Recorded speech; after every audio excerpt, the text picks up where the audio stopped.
ইয়াসি রোমানিয়ার বড় শহর, যা মলদোভা সীমান্তের পাশে অবস্থিত। এখানে মলদোভান ছিল, কিন্তু ইউক্রেনীয়রাও এসেছেন, কারণ দক্ষিণ ইউক্রেন থেকে পালাতে কঠিন। ইয়াস ইউরোপীয় ইউনিয়নের সবচেয়ে নিকটবর্তী শহর। শীতকালে ইউক্রেনে বিদ্যুৎ ও তাপের অভাব দেখা দিচ্ছে। এখানে এসেছেন তারা যারা কয়েক মাস বসন্তের জন্য অপেক্ষা করতে চান। আজকের পর্বে আমি রোমানিয়া সম্পর্কে এমন কিছু দেখানোর চেষ্টা করব যা আমি আমার বুখারেস্টের ভিডিওতে দেখাইনি। আমি চেষ্টা করব জানার জন্য রোমানিয়ায় অভিবাসীদের সংখ্যা কতটা এবং কেন তাদের সংখ্যা দ্রুত বাড়ছে। কখনো কখনো আমি দেখি আমাদের নবগ্রামের নম্বরের গাড়ির সংখ্যা রোমানিয়ার গাড়ির চেয়ে বেশি। আমার জন্য রোমানিয়ায় আসা সত্যি একটি বড় সৌভাগ্য, যতক্ষণ না শীত শেষ হচ্ছে, কারণ গরমের ব্যবস্থা আছে। আজ আমরা জানব অভিবাসীরা কিভাবে খাবার খাচ্ছে, রোমানিয়ার ঐতিহ্যের কিভাবে প্রতিক্রিয়া জানাচ্ছে এবং রোমানিয়ানদের সাথে কোন ভাষায় কথা বলছে। মানুষ ইংরেজিতে স্বাধীনভাবে নিজের কাছে উত্তর দেবে। সুপার মার্কেটে নিরাপত্তা কর্মী টোকেনগুলো নিয়ে কাজ করে তারাও, কিন্তু ইউক্রেনে ভাবনাটিত। এইসব জিমুনা আমার জন্য কি? আমরা মলদোভায় কুচো চালের গিয়েছিলাম। একটি বাস্তব গল্প। যখন আমি রোমানিয়ার বিয়েতে উপস্থিত হলাম, আমি বুঝতে পারলাম আমি এখানে এসেছি। পরে আমরা দেখব শরণার্থীরা কেমন আছে এবং কি সাহায্য পেতে পারে। আমার প্রথমবার যখন আমি পুলিশকে টাকা দেওয়ার প্রস্তাব দিইনি, তিনি আমাকে টাকা নিতে বলেছিলেন। তোমাকে 300 ইউরো সরাসরি দেবে না, শব্দটা যা ইউক্রেনে হয় না, আমি বলি না। তাছাড়া আজ আমরা জানব কি কারণে বেশিরভাগ ইউক্রেনীয় রোমানিয়ায় চলে গেছে। একদম যুদ্ধের প্রথম দিনগুলোতে জাপোরোজিয়ার উপর দিয়ে আমার বাড়ির ঠিক উপরে রকেট উড়ে গেছে। যেহেতু আমরা সাইরেনের ভয়ে রাত কাটিয়েছিলাম। সাইরেন, আপনি বাথরুমে বালিশের উপর কম্বলে খুব ভয়ঙ্কর ছিল। এমন অনুভূতি হচ্ছিল যে যখন সাইরেন বাজছে তখন ঠিক সেখানে কিছু এসে পড়বে। তুমি কোথায় আছো? কখনো কখনো যখন ইউক্রেনে পুরোপুরি অশান্তি ঘটে তখন বাঁচতে ইচ্ছা করে না। আমি কোথাও ঘুমাতে। ভিডিও চলাকালীন আমরা জানব রোমানিয়ার কোন কোন এলাকায় বিপজ্জনক হতে পারে। ভোসলোই আসলে খুব বিপজ্জনক শহর এবং কোথাও সেখান থেকে কেউ আমার দিকে চিৎকার করলো, এই তুমি, এবং সে শুধু একটি বিয়ারের বোতল নিয়ে এসে সেটি আসফাল্টে ধিনে দিল। সে আমার গেল। অবশেষে ইয়াসে আমি কিছু আশ্চর্যজনক কিছু খুঁজে পাব। আমি শুধু সকল অবিশ্বাস্য অবিশ্বাস্য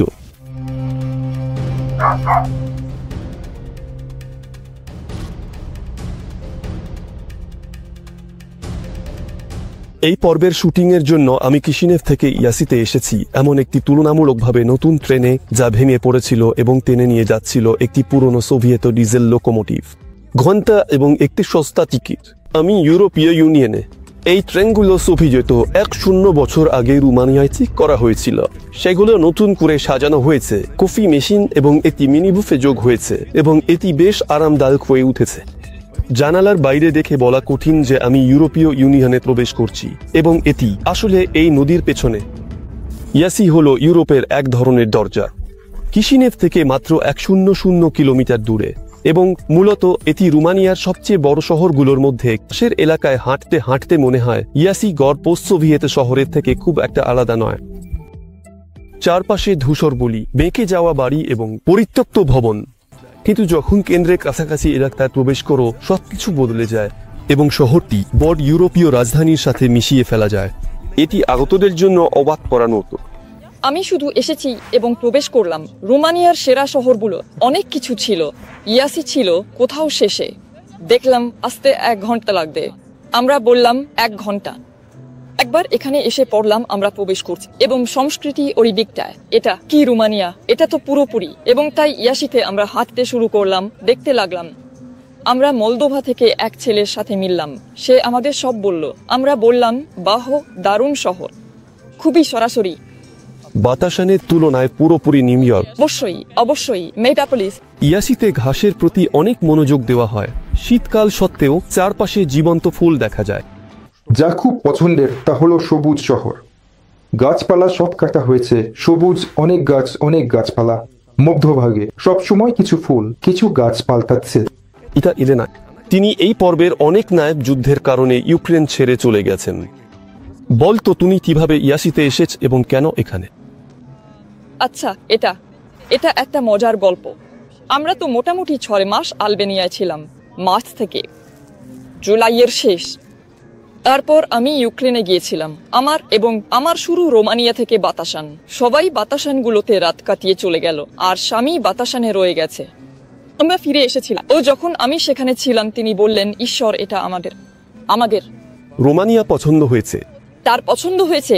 আলবেনিয়ার পর এটা ছিল অন্য খাবার, অন্য জল, অন্য বাতাস, অন্য গাছ। সবকিছুই আলাদা। গাছগুলোতে কলা জন্মায়। 2022 সালে রোমানিয়ায় প্রায় 1 লাখ ইউক্রেনীয় চলে এসেছিল। এটা তাদের কথা নয়, যারা আরো দূরে চলে গেছে, পশ্চিমে। কখনো কখনো আমি দেখি যে আমাদের নবগ্রাদের নম্বরের গাড়িগুলোর সংখ্যা রোমানিয়ার গাড়ির তুলনায় বেশি।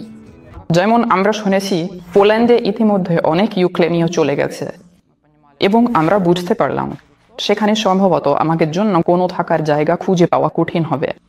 এবং আমরা প্রথমে বুলগেরিয়ায় যাওয়ার সিদ্ধান্ত নিয়েছিলাম, এবং শেষ পর্যন্ত আমরা মলদোভা হয় রোমানিয়ার সীমান্তে পৌঁছালাম, স্কুলের কাছে। এখানে আমাদের স্বেচ্ছাসেবকরা স্বাগত জানালেন, এবং আমরা প্রথমে রাত কাটাতে রয়ে গেলাম, অন্তত এই 4 দিনে প্রথমবারের মতো স্নান করতে, গরমে ঘুমাতে ইত্যাদি। এবং মোটামুটি পরে আমরা সেখানেই রয়ে গেলাম, আর কোথাও না যাওয়ার সিদ্ধান্ত নিলাম। এবং আমরা আফসোস করিনি, কারণ গ্রীষ্মে আমরা বুলগেরিয়ায় ছিলাম, এবং শুনলাম যে সব কিছুর মধ্যে আচ্ছা মনে হচ্ছে। বুলগেরিয়ার সরকারের সদয় আচরণের তুলনায় আমাদের মনে হয়েছে যে রোমানিয়ায় সবকিছুই বেশ আরামদায়ক। যারা জরুরি রোমানিয়ায় চলে গেছে, তাদের মধ্যে বেশিরভাগই আসার আগে কখনোই আসেনি। এই দেশের সম্পর্কে খুব কমই জানতাম। গ্র্যান্ড ড্রাকুলায় জীবন। রোমানিয়া সম্পর্কে আগে কিছু জানতাম না। এটি সুন্দর দেশ। রোমানিয়ানরা ইউক্রেনীয়দের ইতিবাচকভাবে গ্রহণ করে। কিন্তু আসলে এটি একটি চমৎকার দেশ, খুব সুন্দর প্রকৃতি। রোমানিয়া আমার জন্য সত্যি একটি সুপার সারপ্রাইজ। আমি এখানে আসার আগে রোমানিয়া সম্পর্কে কিছুই জানতাম না। ঐতিহ্যগতভাবে ইউক্রেনের বড় বন্ধু ছিল পোল্যান্ড। ইউক্রেনীয়দের আগমনের জন্য তাদের কথায় রোমানিয়ানরা খুব ইতিবাচকভাবে আচরণ করে। আমি অনেক ভালো মন্তব্য শুনেছি। স্থানীয় লোকেরা বলে যে ইউক্রেনীয় মহিলারা সুন্দর, মনোরম, আকর্ষণীয়, শিক্ষিত। কেন যেন আমি অনেকবার শুনেছি। এটা সত্যি অবাক করার মতো যে শিক্ষিতরা জানেন না, বা তারা আশা করেছিলেন যে সবাই আসবে। কিছু অশিক্ষিত, অদ্ভুত। সীমান্তের নিকটতা ইউক্রেনীয়দের বাড়িতে একদিনের জন্য যাওয়ার সুযোগ দেয়, গুরুতর বিষয়গুলো সমাধান করে ফিরে আসা। তাহলে কেন রোমানিয়া? তাহলে কেন ইয়াসা? 200। আমি চেরেনিভেসে গিয়েছিলাম এবং সব কাজ সেরে ফিরে এসেছি। এটি সুবিধা। কিন্তু অনেকেই এখানে শুধু শীতের জন্য এসেছেন। আপনি এখানে ইয়াসে থাকেন, আপনি কি ভাবছেন? কিছুটা বিরক্ত লাগছে বা খরচ বেশি? আমরা কি অন্য কোথাও চলে যাব, সব ঘটনা অন্য কোথাও কাটিয়ে দিতে? শীত নেই, আমরা স্থানান্তরিত হব না, কারণ এখানে গরম আছে। আলবেনিয়ায় সবকিছু এয়ার কন্ডিশনারে গরম। শীতকাল কাটাবেন কিভাবে এয়ার কন্ডিশনারে? আমরা জানতাম ঠান্ডা হবে, এবং তাই এখানে চলে এসেছি। এবং বসন্তে হয়তো আলবেনিয়ায় ফিরে যাওয়া সম্ভব। শোনা যাচ্ছিল যে এখানে শীতকাল হতে পারে। ইউক্রেনীয়রা এখানে থাকবে এবং গ্যাসের বাড়তি ব্যবহারের জন্য কিছু টাকা দিতে হবে শক্তি উৎসগুলির। কিন্তু মনে হচ্ছে তেমন কিছু নেই। সম্ভবত আপনি ইয়াস সম্পর্কে আগে কখনো শুনেননি, কিন্তু ঐতিহাসিকভাবে এটি অঞ্চলের সবচেয়ে গুরুত্বপূর্ণ শহরগুলোর একটি। আসলে ইয়াস একটি খুব পুরনো শহর, এবং এটি মলদোভা এর মধ্যযুগীয় রাজধানী। তবে এভাবে হাঁটতে হাঁটতে আপনি মধ্যযুগীয় দুর্গ বা কোনো পুরনো গির্জা স্পর্শ করতে পারেন। তবে এটি ইয়াসে আমার প্রথম সফর নয়, এবং এটি আমার পূর্ববর্তী শুটিংগুলোর একটি চিহ্ন। আমি এমনকি একটি স্টপে এটি খুঁজে পেয়েছিলাম। খুব অবাক হলাম। আমি সত্যিই অবাক। আমি সম্পূর্ণ আমার স্টিকারটি খুঁজে পেলাম, যা 5 বছর পুরনো। তখন আমরা ইয়াসিতে শুটিং করছিলাম, প্রকল্পটির নাম ছিল নিলাম, আর চলে গেলাম স্টিকারগুলো লাগাচ্ছিলাম। অবিশ্বাস্য। ভ্রমণের সময় মজার মুহূর্তগুলো খুবই প্রায়ই ঘটে, কিন্তু সবকিছুই তো পর্বে আসে না। তাই আমার ইনস্টাগ্রামে ফলো করো, সেখানে সবচেয়ে মজার জিনিসগুলো আমি হাইলাইটে রাখি। এই বছর ইয়াসিতে অনেক ইউক্রেনীয় অভিবাসী এসেছে, কিন্তু এমনও কিছু আছে যারা যুদ্ধের আগে অভিবাসী হয়েছে। আলেকসান্দ্রা, তিনি একজন পেশাদার গনবল খেলোয়াড়, ক্যারিয়ারের জন্য রোমানিয়ায় চলে যাওয়ার সিদ্ধান্ত নিয়েছে। আমি সব সময় চাইতাম কিভাবে যেন ইউরোপীয় গনবল খেলতে চলে যাই, কারণ আমাদের এখানে দুঃখজনকভাবে গনবলের স্তর খুবই নিম্ন আছে। কিছু কমান্ড আছে যারা সত্যি দারুণ ফলাফল দেখায়। এটি গালিচানকা, সেখানে লোভিভের একটি দল আছে, তারা দারুণ খেলে এবং ইউরোপীয় মঞ্চে ইউক্রেনকে প্রতিনিধিত্ব করে। আর কার্পাতি, উজবরোদ, এখন তারা হাঙ্গেরির চ্যাম্পিয়নশিপে খেলছে, কিন্তু অন্যরা নয়। তাহলে সেখানে যাওয়ার জন্য চেষ্টা করা, ফিরে আসার জন্য নয়। যদিও সাশা রোমানিয়ান জানতো না, তবুও তার স্থানীয় সমাজে মিশে যেতে সক্ষম হয়েছিল। এখানে নতুন মানুষ, সবকিছু নতুন, এমনকি প্রশিক্ষণের পদ্ধতিও। তিনি ও নতুন, তারা একটু ভিন্নভাবে এটা সবকিছু উপস্থাপন করা হয়েছিল এবং আমার মনে হয়েছিল এটা কঠিন, কিন্তু আমি দ্রুত অভ্যস্ত হয়ে যাই। তাই আমার মনে হয় 1 মাসের মধ্যে আমি ইতিমধ্যে কিভাবে যেন দলে মিশে গিয়েছিলাম, ভাষা না জানলেও। আমাকে সব সময় জিজ্ঞাসা করা হতো কিছু একটা প্রশিক্ষণের সময়, কোচরাও ব্যাখ্যা করছিলেন এবং আমি বুঝতে পারছিলাম না তারা আমার কাছে কি চাইছে। আর আমাকে সব সময় কিছু উপায় খুঁজতে হচ্ছিল যেন যোগাযোগ করতে পারি। কিভাবে যেন? কুমিল্লা খুবই স্পোর্টস প্রেমী, অটিজমের পর্যায় পর্যন্ত। ইউরোপের সব জায়গায় এখানে ফুটবল স্থানে। ইয়াসিতে একটি ফুটবল ক্লাব, এখন পলিটেকনিক বুখারেস্টের ডিনামো এর সাথে খেলছে। এটি হলো রাজধানী। ফ্যানরা আজ কারো সাথে মারামারি করেনি।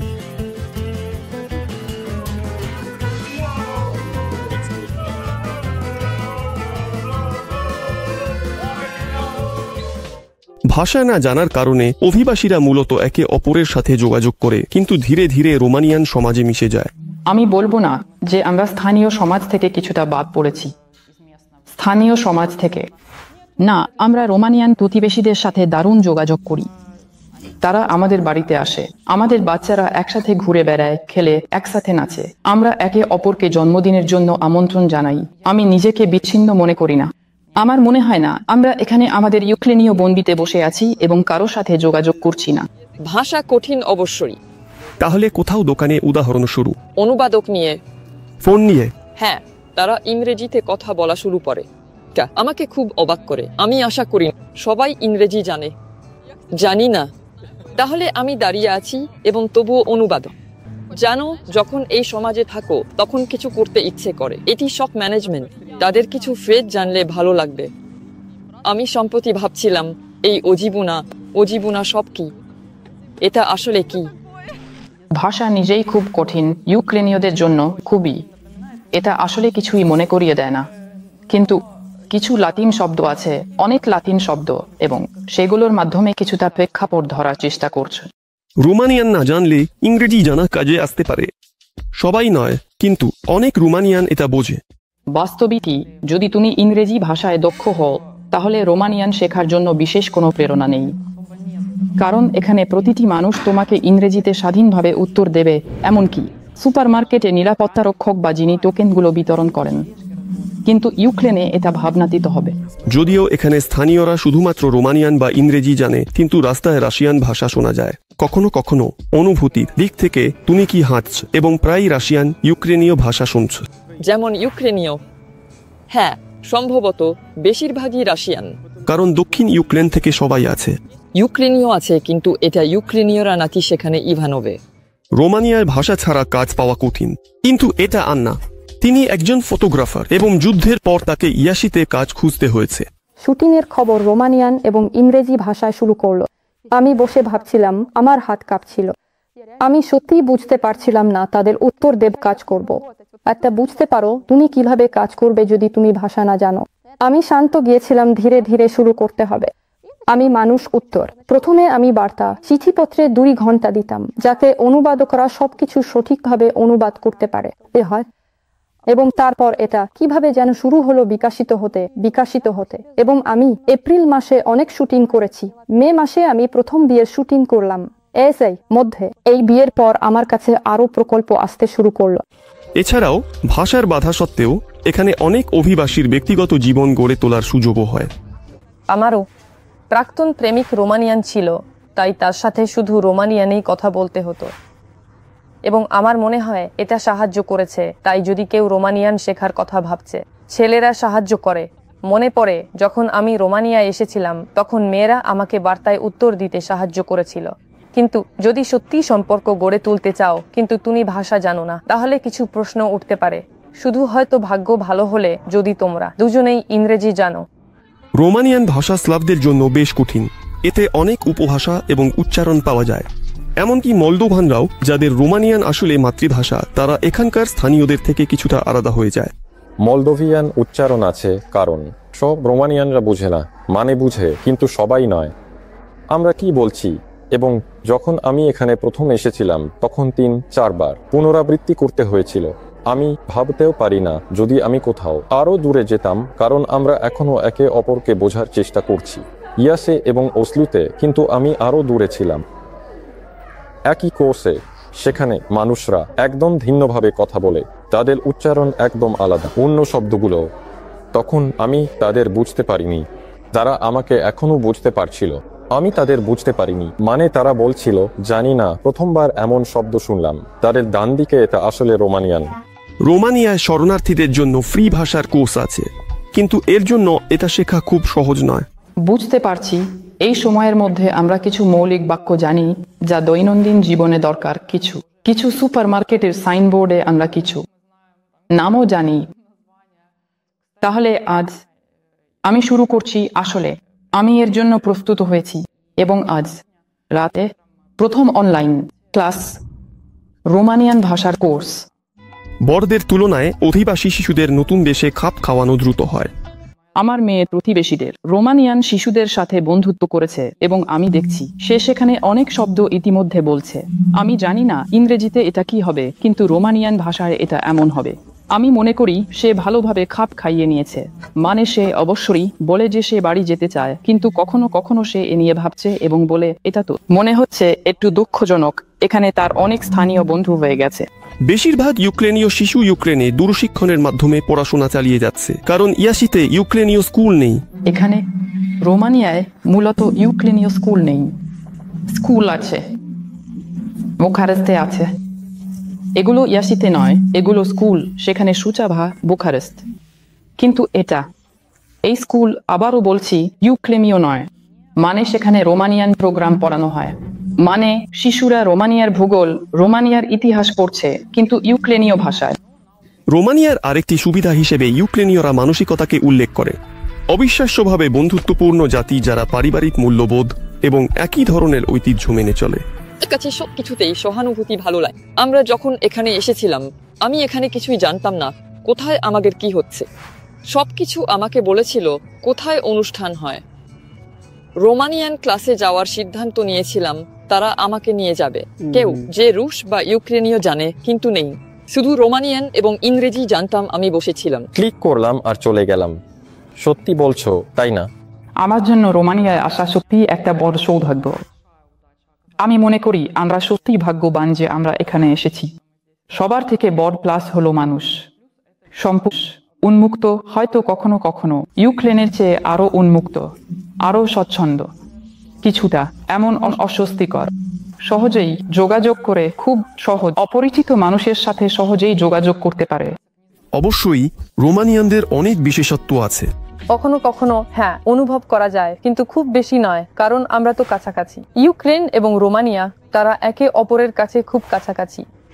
তাহলে আমার মনে হয় মৌলিক পরিবর্তনগুলো তেমন নেই, কিন্তু তবুও মানসিকতায় আমি জানি না, আমার মনে হয় রোমানিয়ানরা আমাদের তুলনায় একটু অলস। এটা কখনো কখনো প্রশিক্ষণ বা চরিত্রে দেখা যায়, সম্ভবত কিছুটা। আমি জানি না, হয়তো আমাদের ইচ্ছা শক্তি একটু বেশি, কারণ আমি এটা লক্ষ্য করি। কেমন যেন প্রায়ই হয়, জানি না। আমার কিছু কাজ আছে, যেমন হ্যাঁ অনলাইনে হ্যান্ডবল এবং আরো অনেক কিছু। তারা একটি প্রশিক্ষণে গিয়েছিল, আর কিছুই না। আমি পারছি না, কিন্তু আমাদের এখানে তা কাজ করে না। সম্ভবত রোমানিয়ানরা বিশ্বের সবচেয়ে পরিশ্রমী মানুষ নয়, কিন্তু তারা বিশ্রাম নিতে এবং আনন্দ করতে জানে। আন্না একজন ফটোগ্রাফার হিসেবে খুব প্রায়ই অনুষ্ঠানে কাজ করে, কিন্তু রোমানিয়ায় বিয়ের অনুষ্ঠান কেমন হয় তা দেখে সে নিজেও অবাক হয়েছিল। যখন আমি রোমানিয়ার বিয়েতে উপস্থিত হলাম, আমি বুঝতে পারলাম, আহা, আমি তো এখানে এসে পড়েছি। প্রথমত আমাকে অবাক করেছে যে আমাদের ভিডিওগ্রাফারদের এবং ফটোগ্রাফারদের দলকে সবাইকে নিয়ে একটি টেবিলে বসানো হয়েছে। আমি ভাবলাম রসিকতা, আমরা এখন কোথাও যেতে হবে অথবা কিছু স্থানান্তর করতে হবে না। আন্না, আমরা এখানে বসে খেতে পারি যেমন সবাই করে। আমাদের ইউক্রেনে 100 জনকে খুব বড় বিয়ে হিসেবে ধরা হয়। আমাদের এখানে অনেকেই এত বড় বিয়ে করতে পারেন না। গড়ে ধরা হয় 500 জনের মধ্যে সাধারণত বিয়ে হয়। এখানে 100 জন বা 150 জন ছিল। আমি অবাক হয়ে গিয়েছিলাম যে তারা কতটা উদ্যমী। সব 150 জন মানুষ ডান্স ফ্লোরে মজা করছে এবং বিশ্রাম নিচ্ছে। এটাই আমাদের বিয়ের থেকে প্রধান পার্থক্য। আমাদের বিয়ে রাত 1টায় শেষ হয় কেক কাটার মাধ্যমে এবং সবাই বাড়িতে চলে যায়। আমাদের এখানে এমন কিছু নেই যে রাত 1টায় পার্টি শুরু হচ্ছে। এটা আমাকে খুব অবাক করেছে। এখানে মানুষ খুব ধার্মিক এবং তাদের জন্য এটা অবশ্যই প্রয়োজন বিয়ের দিনে বিয়ে করা। জীবনে ধর্ম রোমানিয়ানদের বিশেষ স্থান আছে। ইয়াসে 100টির বেশি অর্থোডক্স গির্জা। রোমানিয়ান জনগণ ইউক্রেনীয়দের তুলনায় বেশি ধর্মপ্রাণ। আমাদের একটাই ধর্ম, কিন্তু এটা খুবই স্পষ্টভাবে অনুভূত হয়।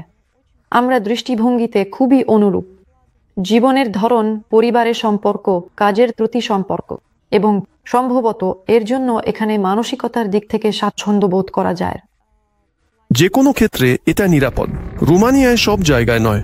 নিকোলাই মলদোভা থেকে এবং রোমানিয়ায় বাসলুই শহরে থাকে। এটা ইয়াসের কাছে। বাসলুই আসলে খুব বিপজ্জনক শহর। এখানে কিছু জ্ঞান আছে যেগুলো আমি প্রথমে কিভাবে যেন একে অপরকে বুঝতে পারতাম। তারা আমাকে স্পর্শ করেনি, আমি তাদেরও আর স্পর্শ করিনি। তারা যাতে আমাকে স্পর্শ না করে আমি তাদের জন্য কি করতে পারি। তারা কোথাও 200 জনের মতো ঘোরাফেরা করে। আমার ব্যক্তিগতভাবে সমস্যা ছিল, কারণ আমি স্রেফ জানতাম না। কোথাও 9ম শ্রেণীতে স্রেফ জানতাম না। একটি রাস্তায় হাঁটছিলাম এবং কোথা থেকে কেউ আমাকে ডাকল, এই তুমি, এবং সে শুধু একটি বিয়ারের বোতল নিয়ে এসে সেটি আসফল্টে ভেঙে দিল এবং আমার পেছনে চলে এলো। আমি প্রথমে ঘুরে তাকালাম, তো সে আমাকে গালাগালি করতে শুরু করলো। আমি ঘুরে বললাম, তুমি কে, আমাকে গালি করছো, রোমানিয়ান। তার কথাগুলো খুব ভালো লাগেনি এবং সে আমার পিছনে দৌড়াতে শুরু করলো।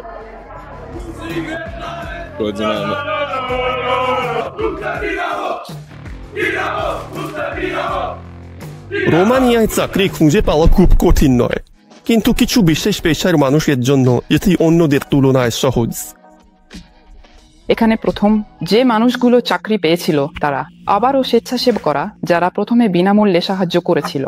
পরে তাদের এই একই মানবিক সংস্থাগুলো যেমন রেড ক্রস, জাতিসংঘের প্রতিনিধি অফিস ইত্যাদি কাজে নিয়োগ দেয় নিজের কাজের জন্য।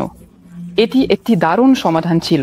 আমি মনে করি এই মানুষের জন্য, বিশেষ করে যারা মনোবিজ্ঞানী, শিক্ষক ইত্যাদি, অর্থাৎ তারা সহজেই নিজেদের খুঁজে পেয়েছে। আইটি বিশেষজ্ঞরা নিজেদের খুঁজে পাওয়া সহজ।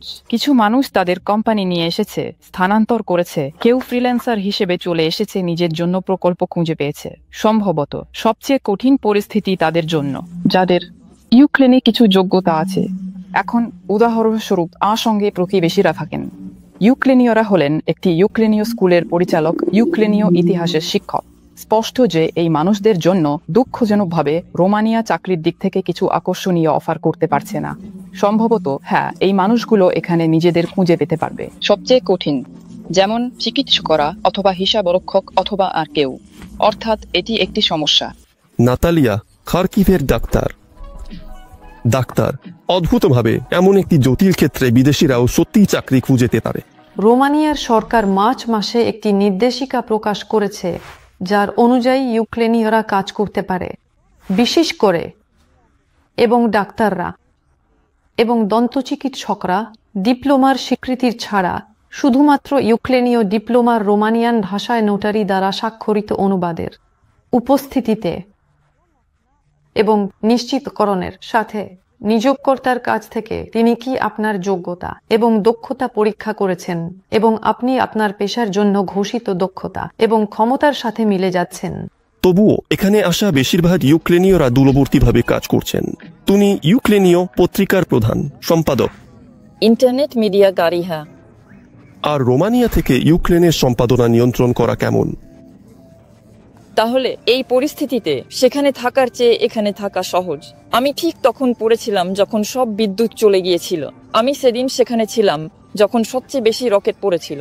আমরা সেখানে বিদ্যুৎ ছাড়াই বসেছিলাম। অসম্ভব কাজ, অসম্ভব। বিদ্যুৎ নেই, ইন্টারনেট নেই, সবকিছু থেমে যাচ্ছে।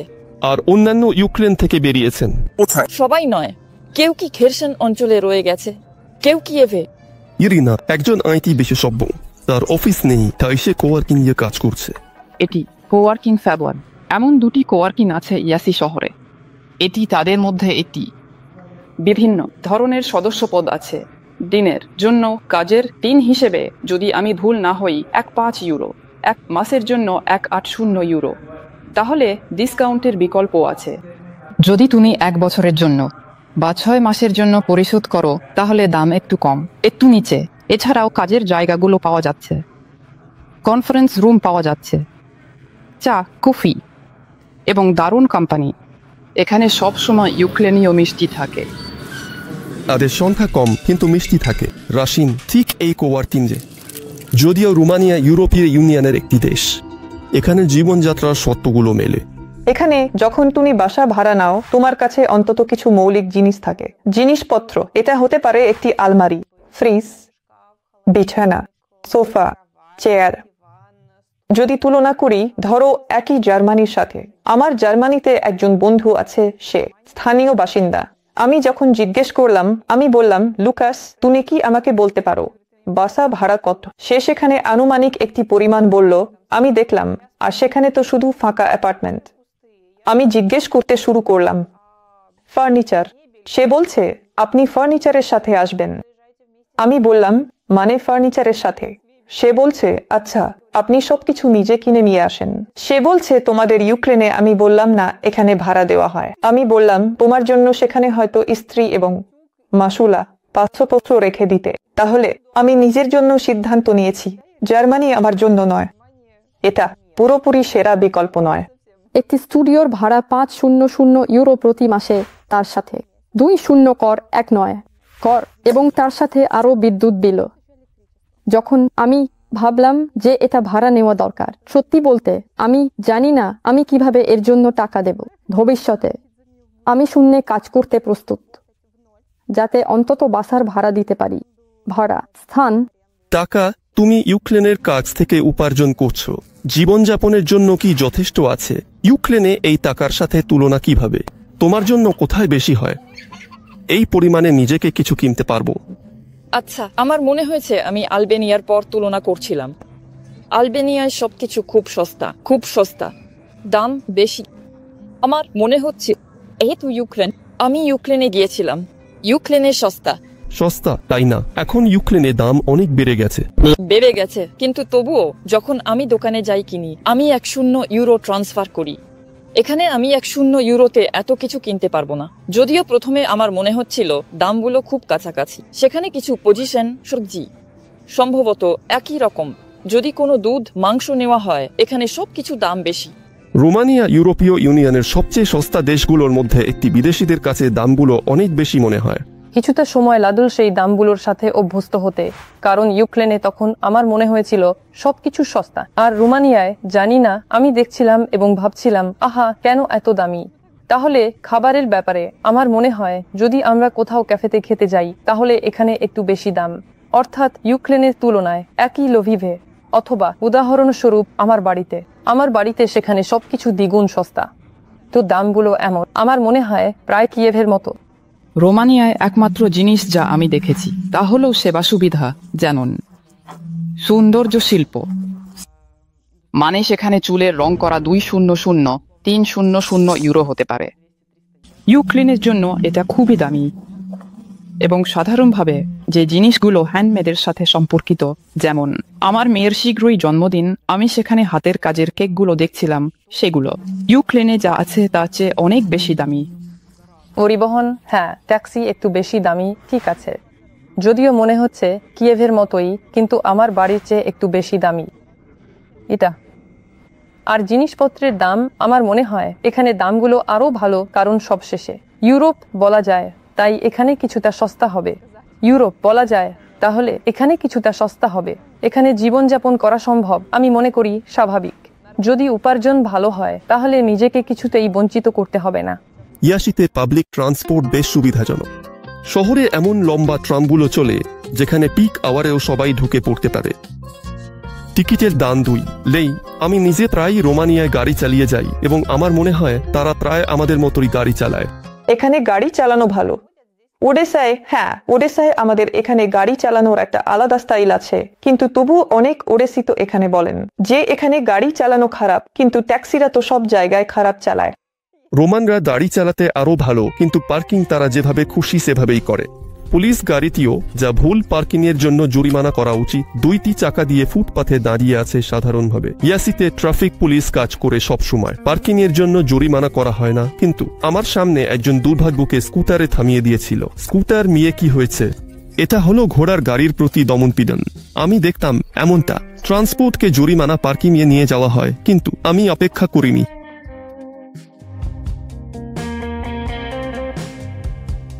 কোনো পর্যটন সফরে নতুন বিদেশি খাবার চেখে দেখা দারুণ, কিন্তু স্থানান্তরিত হয়ে নিজের পরিচিত খাবার থেকে দূরে চলে যাওয়া সত্যিই একটি সমস্যা। তাদের খাবার আলাদা ইউক্রেনীয় খাবারের থেকে। এখানে মানুষরা টক পছন্দ করে। তাদের কাছে কিছু ধরনের নুনতা জল আছে। বলি সব খাবার টক, তারা টক পছন্দ করে এবং মিষ্টি পছন্দ করে না। এটাই আলাদা। আমি অভ্যস্ত, জানি না। কেউ কেউ আসলে নির্ভর করে তুমি কোন অঞ্চলে আছো। এখানে কোথাও কিছু মিষ্টি রান্না করছে, হয়তো কোথাও ভিন্নভাবে। আমার মনে হয় আমি খাবারের ব্যাপারে খুব বেশি খুঁতখুঁতে নই। আমার ভালো লাগে। আমি এখানে প্রথমবার কাসপানে চেখে দেখলাম। এটি ভাজা পনির। বুলগেরিয়ান খাবার, আলু সুস্বাদু।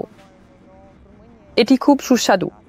তাদের আলু খুব সুস্বাদু। সে শুধু আলুকে খুব পছন্দ করে, তাই এখানে আলু সত্যি অসাধারণ সুস্বাদু। আমাদের কেন এমন মিষ্টি খাবার আছে?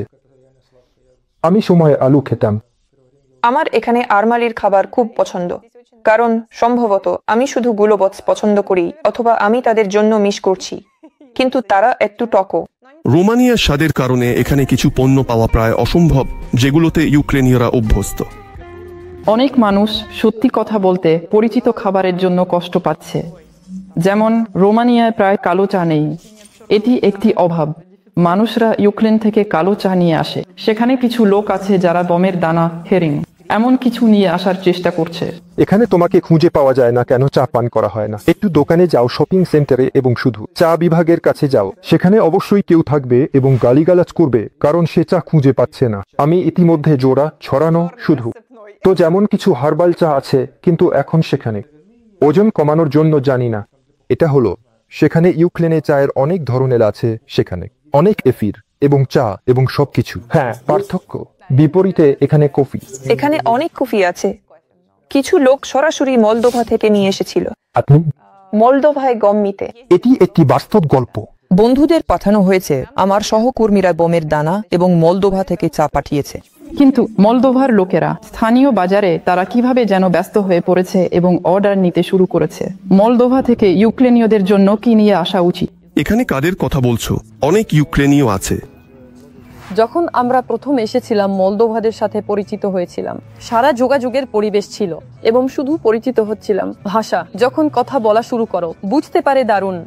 মলদোভার লোকেরা একমাত্র যারা এখানে ইউক্রেনীয়দের ভালোভাবে বুঝতে পারে। রোমানিয়ান ভাষা এবং মানসিকতার দিক থেকে, তাহলে তারা একটি সংযোগকারী লিঙ্ক হয়ে উঠেছে।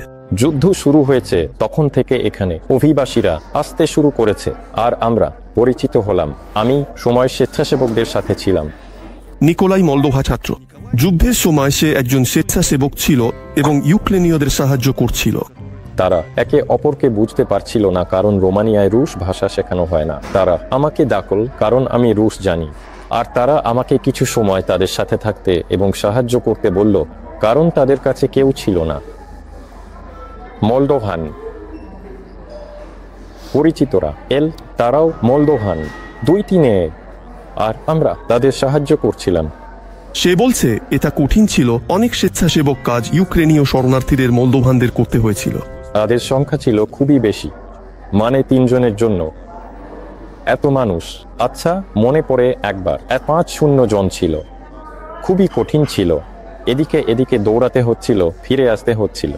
মানে যখন খাবার বা সবারই নিজেদের সমস্যা ছিল, কিভাবে ইন্টারনেটে সংযোগ করা যায়, ওই কোথায় খাবার কোথায়, কখন আমাদের খাবার দেওয়া হবে, আমার একটি বিড়াল আছে, কোথায় লোটক কিনতে পারি, আমরা এখানে থাকতে চাই না, কখন ট্রেন হবে, আমি যেতে চাই না, সবকিছু। ইউক্রেনীয়রা এমন একটি সার্ভিস ব্যবহার করতে পছন্দ করেন যেখানে মোলদোভানরা কাজ করেন তাদের সাথে যোগাযোগ স্থাপন করা সহজ। কোনো সার্ভিস খুঁজে পাওয়া কঠিন, কারণ আবারও ভাষার বাধা। এখানেও আছে, এখানে গাড়ি মেরামত করা সম্ভব। কখনো কখনো এমন মোলদোভানরা পাওয়া যায় যারা কাজ করেন, কিন্তু এটা জানতে হবে তারা কোথায় আছে। এখানে আমরা একটি দাঁতের চিকিৎসার ক্লিনিক পেয়েছি, সেখানে শুধু মোলদোভানরা আছে, কাজ করে না। সেখানে গিয়েছিলাম, সব শব্দ সবাই জানে না, উচ্চারণ সমস্যা, তারা শব্দ ভুলে যায়, কিন্তু এটা এমন। আমাদের একটি ঘটনা ছিল, আমরা দাঁতের চিকিৎসার ক্লিনিকে গিয়েছিলাম, সেখানে একটি মেয়ে ছিল, সে শুধু মঙ্গলবার শব্দটি ভুলে গিয়েছিল, সে বলেছিল সোমবারের পরের দিন, কিন্তু এটা শুধু কারণ এখানে রোমানিয়ায় যারা থাকেন তারা সম্ভবত রুশ ভাষা খুব বেশি ব্যবহার করেন না। যুদ্ধ শুরু হওয়ার পর মোলদোভা অনেক ইউক্রেনীয়দের ট্রানজিট পয়েন্ট হয়ে উঠেছে এবং শরণার্থীরা সহানুভূতি মনে করেন। আমরা 2-4 তারিখে বেরিয়েছিলাম। আমরা ভাবছিলাম কিশিনেভে যেতে, থামতে, আর সীমান্তে আমাদের থামিয়েছিল একজন পুলিশ। তারা বলছে টাকা নিন যেন প্রথমে থাকে। আমি বলি তোমার আছে লেই। আমরা এমন আচ্ছা মানে আমাদের কাছে টাকা আছে, সব ঠিক আছে। সে বলছে মিন লেই থাকে। এটি ছিল আমার জানি না জীবনের প্রথম ঘটনা যখন আমি পুলিশকে টাকা দিতে বলিনি, বরং সে আমাকে টাকা নিতে বলছিল। আমাদের নিয়ে গেল সরাসরি বাড়িতে, উঠিয়ে দিল। মোটের উপর কে জানে, আমাদের শুধু নিয়ে এসেছে। সেখানে মানুষ এসেছিল, চাবি দিয়েছিল, আত্মীয়রা, কিছু ছেলেও সেখানে থাকে। আমাদের এই বাড়িতে উঠিয়ে দিয়েছে। মোটের উপর সব। সকালবেলা কিছু মানুষ নিয়ে এসেছিল, সেখানে খাবারের ভান্ডার, যুবকরা। তারা আমাদের খাবার নিয়ে এসেছিল, হাইজিনের সামগ্রী নিয়ে এসেছিল। আমাকে সেখানে দুঃখজনকভাবে বাড়িতে গরম করার ব্যবস্থা ছিল না, কিন্তু আমরা অভিযোগ করিনি। সেখানে একটি যথেষ্ট উষ্ণ কম্বল ছিল, আমাদের সবকিছুই ঠিক লাগছিল, কিন্তু আমরা বললাম গরম করার ব্যবস্থা নেই। 1 মিনিটের মধ্যে তারা কোথা থেকে যেন রেডিয়েটর নিয়ে এলো, এবং এটি অত্যন্ত আনন্দের চোখে জল আসার মতো, কারণ এমন আচরণ মূলত অচেনা মানুষের প্রতি যারা এসেছে। হ্যাঁ, আমাদের দেশে দুঃখের সময়, কিন্তু এটি খুবই অপ্রত্যাশিত এবং আনন্দদায়ক ছিল। মলদোভা এবং রোমানিয়া থেকে আগেই স্থানান্তর প্রস্তুতি নিচ্ছিল। যেখানে ক্যাটেরিনা কাজ করে, সেই কোম্পানিটি শুরু হওয়ার ইউক্রেন থেকে কর্মীদের স্থানান্তর করতে পেরেছিল। আমাদের প্রস্তুত করা হচ্ছিল, এই পরিস্থিতির জন্য প্রস্তুতি নেওয়া হচ্ছিল 2-4 ফেব্রুয়ারির সমস্ত ঘটনার আগেই।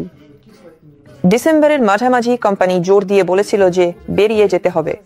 যা হবে সেই পরিস্থিতি যে ইউক্রেনে সম্ভবত কিছু ভালো নয় এমন ঘটনা ঘটবে, ভালো নয় এমন বিষয়। আমরা সীমান্তে দাঁড়িয়েছিলাম পুরনো কজাকের উপর 5 ঘন্টা। আমি মনে করতে না, আমার জন্য সময়টা 5 মিনিট মনে হয়েছে। সেখানে এমন অনুভূতি ছিল না যে আমাদের ছেড়ে দিন, গাড়িতে 5 ঘন্টা দাঁড়িয়ে থাকুন। এটি অকল্পনীয়, কিছু মনে করতে পারছি না। আমি মনে করি যখন আমরা মলদোভা সীমান্তে প্রবেশ করলাম তখন স্বস্তি অনুভব হচ্ছিল। আমি বলতে পারছি না। আমি এখানে আমার পরিবারেরও কিছু সদস্যকে নিয়ে এসেছি, আমার খালাকে এবং মামাকে। তারা ইতিমধ্যে পেনশনভোগী, তারা রয়ে গেছে বাড়ি ছাড়া, মানে জাপোরিজিয়া অঞ্চল, তাদের বাড়ি বোমা বর্ষণে ধ্বংস হয়ে গেছে। তারা এসেছিল এবং প্রথম কয়েক রাত তারা জেগে উঠছিল, তারা উঠে আসছিল, চারপাশে বিস্ফোরণ হচ্ছে।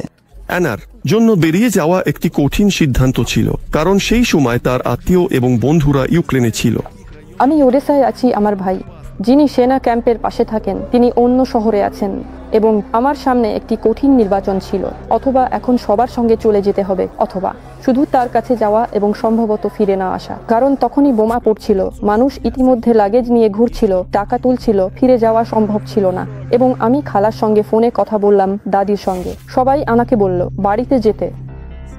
কেন জানি না, আমি ফিরে যেতে খুব ভয় পাচ্ছিলাম, এবং আমি ভাইয়ের কাছে আমি দুঃখ প্রকাশ করলাম, বললাম কি। আর্থিক দিক থেকে রোমানিয়া অবশ্যই শরণার্থীদের সাহায্য করে, কিন্তু এখানে কিছু বিশেষ বিষয় রয়েছে। রোমানিয়া এমন একটি দেশ যা শরণার্থীদের নগদ সহায়তা দেয় না। খাতে নগদ টাকা দেওয়া হয় না, যেমন জার্মানিতে দেওয়া হয় বা অন্য কোথাও, মানে প্রোগ্রামেই। কারণ অনেক মানুষ, তারা সবাই জানতে চায় ভাতা কেমন, ভাতা আসলে নেই, সাধারণ মানবিক সহায়তা। এমন প্রোগ্রাম রয়েছে, মানুষ বিভিন্ন ধরনের সহায়তা পায়। যারা শিশুদের নিয়ে অফিসে যায় তারা কোনো রকমের ব্যাগে নিয়ে যায়, কিছু খাদ্য প্যাকেট পাওয়া যায়, আরও কিছু। কিন্তু এখানে কিছু নেই যাতে হাতে 300 ইউরো দেওয়া হয়। বিকশিত ইউরোপীয় দেশগুলিতে ভাতা অনেক বেশি। আমি শুনেছি অস্ট্রিয়ায় 600 ইউরো দেওয়া হয় কিছু ভাতার জন্য, আরও কিছু। রোমানিয়া প্রথমে আকর্ষণীয় মনে না হলেও এখানকার মানুষ সদয় ও সহানুভূতিশীল। আমরা বুঝেছি এটি গুরুত্বপূর্ণ। নথিপত্রের কাজও সহজ। জানা গেল রোমানিয়ায় নথিপত্রের কাজ অন্যান্য ইউরোপীয় দেশগুলির তুলনায় সহজ। আমার বিস্ময়ের বিষয় হলো আমরা কোনো জটিলতার সম্মুখীন হইনি। এটা স্পষ্ট যে আমরা অনেক অন্যান্য শরণার্থীদের সাথে যোগাযোগে আছি। ইউক্রেন থেকে আমরা জার্মানি, ফ্রান্স, স্পেন, নেদারল্যান্ডস এবং আরও অনেক দেশের গল্প শুনছি। এবং আমি সব জায়গায় শুনি যে নথিপত্রের কাজের সাথে কিছু নানান বিষয় আছে, কিছু ব্যুরোক্রেসি, আরও কিছু। রোমানিয়ায় সবকিছু খুব সহজ, খুব দ্রুত। কারণ উদাহরণস্বরূপ ইউরোপের কিছু দেশে কর অফিসের মাধ্যমে নিবন্ধন ও ফর্মালিটিজ করতে হয়। রোমানিয়ায় এটি অনেক সহজ। রোমানিয়ায় অস্থায়ী সুরক্ষা পেয়েছি, তুমি থাকতে পারো। জার্মানিতে সুরক্ষা পেতে হলে পুরো সম্পন্ন করতে হয়। একটি প্রক্রিয়া আছে, হ্যাঁ। কেউ কেউ আবার নথি জমা দিয়েছেন। সেখানে এপ্রিল মাসে কিছু লোক এখনো সেই নথিগুলোর জন্য অপেক্ষা করছে। অস্থায়ী সুরক্ষার জন্য তুমি সহজেই চলে আসো, ফর্মালিটিজ করো। 3 মিনিটে ইউক্রেনের পাসপোর্ট নিয়ে যাতায়াত সম্ভব, শুধু সরাসরি সীমান্তের মাধ্যমে। আমার জানা মতে মানুষ সরাসরি সীমান্ত দিয়ে প্রবেশ করছে, কারণ যদি মলদোভা দিয়ে প্রবেশ করা হয় তাহলে মলদোভায় একটি নিয়ম আছে যে অন্তত বিদেশি পাসপোর্ট নিয়ে যেতে হবে। রোমানিয়ায় ইউক্রেনের নাগরিকরা অবশ্যই শরণার্থী স্ট্যাটাসে থাকতে পারেন, কিন্তু এখানে নাগরিকত্ব পাওয়া খুব সহজ নয়। আমি জানি না, নিয়মগুলো বদলে গেছে। রোমানিয়ায় নাগরিকত্ব পেতে হলে 1 বছর থাকতে হবে। নাগরিকত্ব পেতে হলে আগে 5 ছিল। তাহলে যদি সুযোগ হয় হয়তো আমি দ্বিতীয় নাগরিকত্বের বিষয়ে ভাবব, কিন্তু আপাতত আমি আমার নাগরিকত্বকে খুব মূল্যবান এবং ভালোবাসি। কিন্তু অন্য দেশে যতই আরামদায়ক পরিস্থিতি থাকুক কেন, ইউক্রেনীয় মাতৃভূমিতে ফিরে যেতে চান। আমি বাড়িতে ফিরে যেতে চাই, কিন্তু মূলত এটা একমাত্র দিক যা আমি বেছে নিতাম। যদি আমাকে রোমানিয়া এবং কোনো পশ্চিমা দেশের মধ্যে, যেমন জার্মানি, কিছু একটা বেছে নিতে হয়, তাহলে না, আমি এখান থেকে আর চলে যাব না। তুমি কি ভাবছো, যুদ্ধ শেষ হলে তাও কি তোমরা রোমানিয়া থেকে যাবে? তুমি জানো আমি ভবিষ্যৎবাণী করি না, কিন্তু এই শহরটা আমার খুব পছন্দ। সে আমাদের মতোই, কিভাবে বলবো, মানসিকতা আকারে খুবই মিল। এখানে আরামদায়ক অনুভব করো, কিছুটা বাড়ির মতোই লাগে। ইয়াসি নিয়ে একটি পর্ব। শহরটি শরণার্থীর আশ্রয় দিয়েছে। অনেকের জন্য এটি বাড়ি হয়ে ওঠেনি, কিন্তু এটি বাড়ির কাছে থাকতে সাহায্য করেছে। আমার ইউটিউব এবং ইনস্টাগ্রামে সাবস্ক্রাইব করো, সামনে অনেক মজার কিছু আসছে।